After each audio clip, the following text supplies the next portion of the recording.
All right, so this is the last bit of our VNG testing. So we're going to do our positionals. At this point, we've already done our positioning tests. And so when the patient is reclined here on the table, we want to lift her up to put her in the supine position. But keep in mind that any weight on the back of this table is going to drop it pretty quickly.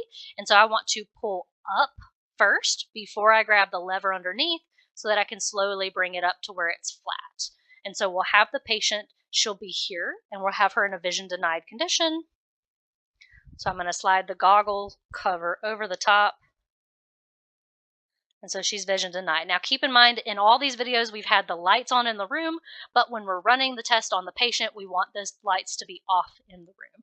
And so now that she's in this position, I'm going to run our supine test. Not a whole lot happening here on the screen. She's just laying flat. We need to record for at least 10 seconds. If there's no nystagmus, then you're good to go. If there is nystagmus, I would tend to add some more time here and record it a little bit longer to see if it's transient or persistent, and if it stays in the same direction or if it changes directions. So we're going to stop that recording and move to the next. So the next one is head right, and I'm using the button this time. I'm away from the computer so that I can be with the patient and support them through these different positions. And so what I'm going to tell the patient to do is turn your head all the way to the right as far as you can comfortably turn it. And so she has done that, and then we're going to start the recording. If the goggles start to fall off her face at all, which right now they're good, but if they do, you can always just push down on them a little bit, and that will get the eyes right back in the middle. You also have a recenter button on the button remote. So we need at least 10 seconds here.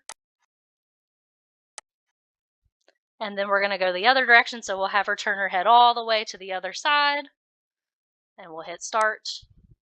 And again, we want to run for at least 10 seconds. I'm going to push down on the goggles here a little bit so that they stay right in the center. And again, we got to run for at least 10 seconds.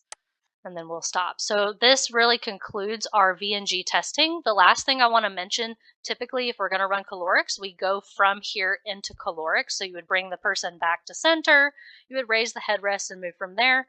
It's all part of the same system, but when we bill it, it's two completely different codes. So keep that in mind when you're running these tests on your patients. Even though it's the same system, it's two different billing codes, so we don't have to perform calorics in order to bill our VNG code.